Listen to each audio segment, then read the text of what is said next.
दोस्तों सत श्री अकाल, नमस्कार, सलाम। दोस्तों, क्या ये सही टाइम है पुर्तगाल में आने का और पेपर लॉक करवाने का और टीआरसी लेने का? आज हम इस सवाल का जवाब तलाशेंगे।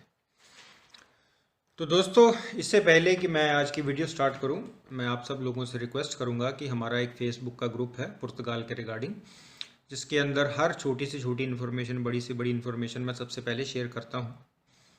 तो जैसा कि आप जानते हैं कि मैं हर छोटी छोटी इन्फॉर्मेशन के लिए वीडियो नहीं बना सकता, तो मैं आपसे रिक्वेस्ट करूंगा अगर हो सके तो ज़रूर उसे फॉलो करें और उसी के थ्रू आप मुझे कॉन्टैक्ट भी मैसेंजर के थ्रू कर सकते हैं। अगर आप लोगों को कोई सवाल है या आप मुझसे कुछ जानकारी लेना चाहते हैं तो आप मुझे मैसेंजर पे भी कॉन्टैक्ट कर सकते हैं।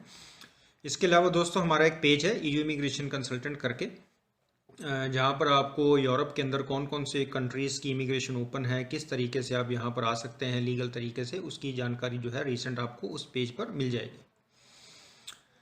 और दोस्तों, कोशिश करें जो हमारा पुर्तगाल का ग्रुप है, अगर हो सके तो उसके अंदर अगर आपके पास रहने की जगह है फैमिली के लिए, सिंगल के लिए, ज़रूर शेयर किया करें। अगर आप किसी को जॉब दिलवा सकते हैं तो वो भी ज़रूर शेयर किया करें, एक दूसरे की मदद करें, तभी हम यहाँ पे सरवाइव कर सकते हैं दोस्तों इस मुश्किल दौर में। और जैसा कि दोस्तों आप सब लोग जानते हैं कि सेफ ने जून 2020 तक सभी को ईमेल सेंड कर दी automatic, article 88-89 first TRC applicants को, कि वो लोग अब अपने लिए अपॉइंटमेंट बुक कर सकें और टीआरसी कार्ड फिंगर्स करवा के हासिल कर लें। तो अगर अभी भी दोस्तों कोई ऐसे हैं जिनको अभी तक नहीं मिली है तो वो तुरंत सेफ में कॉल करें और पूछें कि अभी तक क्यों नहीं आया है। और जैसा कि दोस्तों मैंने अपनी एक वीडियो के अंदर आप लोगों को बताया भी था कि अब 10 दिन का सिनेरियो नहीं है। अगर हमारे कोई भाई, कोई फैमिली भूल गई है 10 दिन में रिप्लाई करना, तो वो तुरंत अपने रजिस्टर्ड ईमेल जिसके ऊपर आपने फाइल सबमिट करवाई थी उस ईमेल से सेफ को ईमेल करें और वो आपको सेकंड चांस दे देंगे। और दोस्तों, अभी जुलाई और उसके बाद की कोई अपडेट नहीं आई है कि ईमेल, सेकंड ईमेल अपॉइंटमेंट की सेंड हुई है कि नहीं। और इस समय जहाँ तक मेरा आइडिया है कि 15 अगस्त 2020 में जिन लोगों की फाइलें लॉक हुई थी उन लोगों को सेफ जो है वो फर्स्ट ईमेल यानी एक्सेप्टेंस की ईमेल सेंड कर रही है। तो दोस्तों, ये एक बड़ा इम्पॉर्टेंट सवाल है, टॉपिक है कि पुर्तगाल पूरे यूरोप के अंदर आपको पेपर्स देता है, आपको टीआरसी मिलती है और आप अगले 5 साल के अंदर आप जो हैं वो यहाँ का पासपोर्ट ले सकते हैं। तो मेरा ख्याल है दोस्तों कि यूरोप के अंदर पुर्तगाल में लगभग हर एक इंसान आना चाहता है जो भी यहाँ सेटल होना चाहता है यूरोप के अंदर, और वो किसी ना किसी तरीके से, लीगल तरीके से जो है वो पुर्तगाल आना चाहता है। तो दोस्तों, मुझे कई लोगों ने ये ईमेल के ज़रिए भी और टेलीफोन के ऊपर, मैसेंजर के ऊपर भी मुझे ये सवाल किए हैं कि सर भी हम पुर्तगाल आ जाएं, हमारा काम बनने वाला है। क्योंकि जैसा कि दोस्तों आप लोग जानते ही हैं कि पुर्तगाल के अंदर लीगल एंट्री चाहिए होती है। आप डायरेक्टली पुर्तगाल में आए या इनडायरेक्टली पुर्तगाल में आए। इनडायरेक्टली से मतलब है आपके पास कोई शेनिगन वीज़ा था जो वैलिड था और आप उस बिहाफ के ऊपर आपने पुर्तगाल में पेपर लॉक करवा ली हैं। और डायरेक्टली का मतलब ये है कि आप डायरेक्टली पुर्तगाल के बॉर्डर्स पर उतरे हैं और वहीं पर जो है आपको इमिग्रेशन ने स्टैंप जो है एक्सेप्टेंस की, अराइवल की लगा दी। तो दोस्तों, जैसा कि आप सब लोग जानते ही हैं कि कोरोना के अंदर हालात जो हैं वो जॉब को लेकर के बहुत मुश्किल हो गए हैं। जॉब्स जो हैं वो मिलती नहीं हैं और जो फर्स्ट टीआरसी एप्लीकेंट हैं वो उनके पास रेजिडेंस कार्ड ना होने की वजह से वो और भी ज़्यादा लिमिटेड हो जाता है उनके लिए जॉब ढूंढना।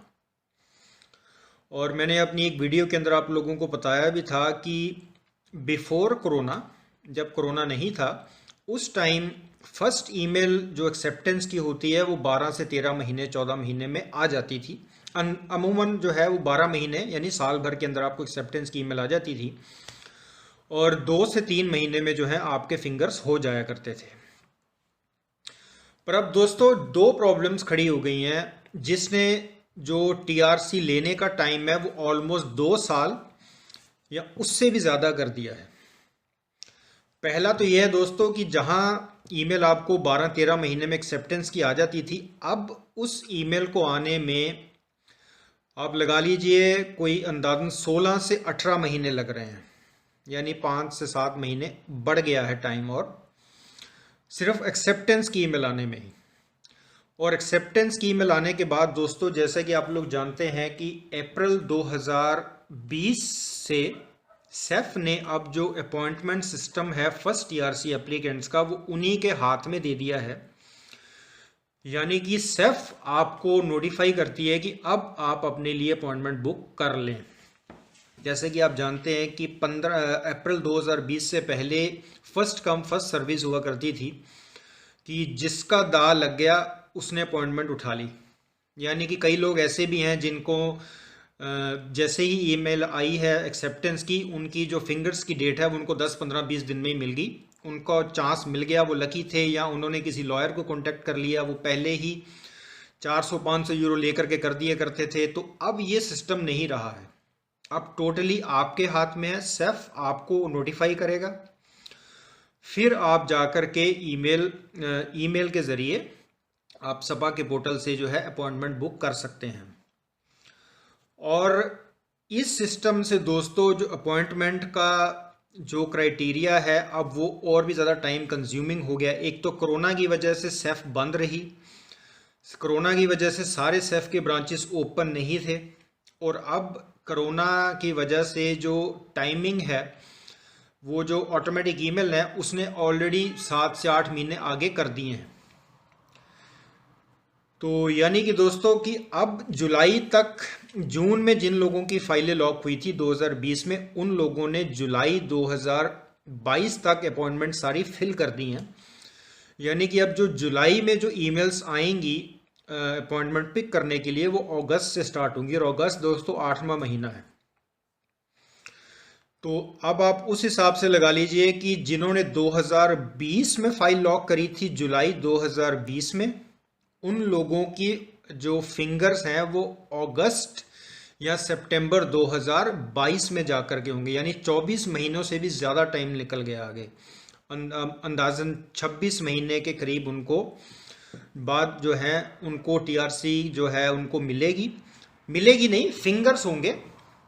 और उसके बाद टीआरसी आने में भी अगर तो सेफ, जैसे मैंने आपको बताया था, जो फास्ट काम करती है, अगर आप उनमें से करते हैं तो कईयों के तो हफ्ते भर में कार्ड्स आ गए हैं, और कईयों को 1.5, 2 महीने में कार्ड आए हैं, कईयों के 3 महीने में कार्ड आए हैं, क्योंकि 90 वर्किंग डेज जो मैक्सिमम टाइम वो लेते हैं। तो यानी कि अगर आप उस अकॉर्डिंग चलते हैं तो आपके हाथ में कार्ड आते आते अंदाजन 26 से 28 महीने जो हैं वो गुजर जाएंगे। तो मैं दोस्तों आप लोगों से यही रिक्वेस्ट करूंगा कि अगर आपके पास अपॉर्चुनिटी है कि आप लीगल तौर पे पुर्तगाल आ सकते हैं, या शेनिगन में एंटर होकर के आप पुर्तगाल आ सकते हैं, तो अभी आप उस अपॉर्चुनिटी को सेव करें, वेट करें जून जुलाई तक, और इस कोरोना को कम होने दें। क्योंकि जब तक ये कम नहीं होगा दोस्तों, तब तक ये टाइम कंज्यूमिंग रहेगा, और जॉब ना होने की वजह से आप लोग परेशान हो सकते हो, ना आप लोग वापस अपने मुल्क जा पाओगे, अपने परिवार से मिल पाओगे। क्योंकि मुझे ईमेल के ऊपर दोस्तों और कॉल्स के ऊपर ये इन्फॉर्मेशन आ रही है कि भाई अब हम जॉब कैसे करें, या मिल नहीं रही है, और अभी तो हमने फाइल लॉक ही करी है, 2 साल पड़े हैं, कैसे गुजारा होगा। तो उस हिसाब से दोस्तों मैं आप लोगों से ये रिक्वेस्ट करूँगा कि अगर आपके पास अपॉर्चुनिटी है तो उसे सेव करें, अभी ना यूज़ करें उस चीज़ को। कोरोना कम होने दें, प्रोसेस जो है नॉर्मल की तरफ आने दें। जैसे ही स्टार्ट होगा नॉर्मल को, और मैं आप लोगों को इन्फॉर्म करूंगा कि अब प्रोसेस पहले से तेज़ हो चुका है, और अब पहले से कम टाइम लग रहा है, नॉर्मल जिस तरह से पहले था उतना टाइम लग रहा है या उससे कम हो चुका है। तब आप इस चीज़ का इस्तेमाल करें दोस्तों।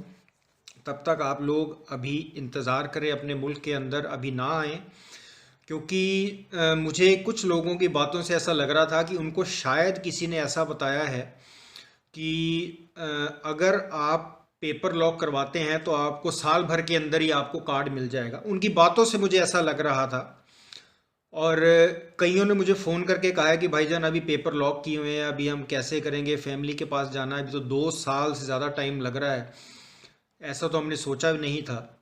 तो दोस्तों ये मेरा फ़र्ज़ बनता है कि मैं आप लोगों तक फिर जानकारी जो है सही पहुंचाऊं, कि आप लोग प्लीज़ वेट करें, उस अपॉर्चुनिटी को यूज़ ना करें। अगर आप ये प्लान करके आ रहे हैं कि मैं किसी तरह से लीगल तौर पे यूरोप में एंटर कर लूँगा और फिर मैं पुर्तगाल आके पेपर सबमिट कर दूँगा, तो अगर आप ये कर रहे हैं तो आप इस माइंड सेटअप से आए कि मिनिमम 24 से 26 या 27 महीने आपको आज की डेट में लगेंगे। क्योंकि अभी कोरोना चल रहा है दोस्तों, अभी जो ट्रेंड फॉलो हो रहा है मैं उसके अकॉर्डिंग आप लोगों को बता रहा हूँ। जैसे ही ये चीज़ में चेंजेस आते हैं, टाइम बढ़ता है या कम होता है, तो मैं आप लोगों को फिर से इन्फॉर्म करूँगा। तो आप उस हिसाब से प्लान करें। अगर आप आना चाहते हैं आप आ जाएं, पर ये दिमाग में रख करके आएँ कि भाई मुझे कार्ड मेरे हाथ में आते आते 24 से 26 महीने या 27 महीने लग जाएंगे, ताकि आप मेंटली प्रिपेयर रहें, आपकी फैमिली जो है वो भी मेंटली प्रिपेयर रहें। और यहाँ पर आकर के हो सकता है आपको काम ना मिले, कुछ महीने आपको बिना काम के बैठना पड़े, और ख़र्चा कैसे करेंगे आप, ये सारा कुछ आप अपने जहन में रखें। क्योंकि ऑन एवरेज एक बंदे का अगर बिना जॉब के, मेरा ख्याल है कि अगर आप शेयरिंग पे रहते हैं तो अंदाजन 300 350 यूरो आपका खर्च हो जाएगा। वो भी तब अगर आपको 100-150 यूरो का बेड मिलता है किसी के साथ। बाकी खाने पीने का थोड़ा इधर उधर जाना होता है, तो ये सब पर्सनल एक्सपेंसेस मिला करके इतना ऑन एवरेज मिल जाता है। तो आप दोस्तों अब इस चीज़ को अपने जहन में रखें। उम्मीद करता हूँ कि ये इन्फॉर्मेशन आप लोगों के लिए कुछ यूज़फुल होगी। मैं ये नहीं कह रहा हूँ दोस्तों कि आप ना आएँ, पर सेव करें अपॉर्चुनिटी को, सही टाइम आए और उस चीज़ का इस्तेमाल करें। यहाँ पर आकर आपको ऐसा ना लगे कि मैं फंस गया हूँ, मेरे पैसे भी ज़ाया हो गए हैं और अब मैं कुछ कर नहीं सकता हूँ, तो मैं कैसे करूँगा। तो ये मेंटल स्ट्रेस से बचने के लिए मैं आप लोगों को ये इन्फॉर्मेशन दे रहा हूँ दोस्तों। तो उम्मीद करता हूँ दोस्तों कि आपको ये वीडियो पसंद आई होगी। मिलेंगे अगली वीडियो के अंदर एक नई इन्फॉर्मेशन के साथ, एक नई जानकारी के साथ। अगर आप लोगों के कोई सवाल हैं, कोई सुझाव हैं, तो आप ज़रूर कमेंट सेक्शन में लिखिए। अगर आपको लग रहा है कि मेरी इन्फॉर्मेशन गलत है तो आप ज़रूर मुझे कमेंट सेक्शन में लिख करके बताएं, ताकि मैं उसे करेक्ट कर सकूं। अगर आप लोग मुझे कांटेक्ट करना चाहते हैं तो आप लोग मुझे इंस्टाग्राम, फेसबुक या जो ईमेल आपको शो हो रही है आप उसके ज़रिए मुझे कांटेक्ट कर सकते हैं। इंतज़ार करेंगे दोस्तों आप सब लोगों के प्यारे प्यारे मैसेजेस के और आप लोगों के आशीर्वाद के साथ। इसी तरह से अपना प्यार और आशीर्वाद बनाए रखें दोस्तों। बहुत अच्छा लगता है कि जब लोग दुआएं देते हैं, इसी की हम भूखे हैं और यही हमको चाहिए बस, और कुछ नहीं। तो मिलेंगे अगली वीडियो के अंदर दोस्तों, तब तक आप सब लोगों का बार बार हार्दिक तौर पे धन्यवाद।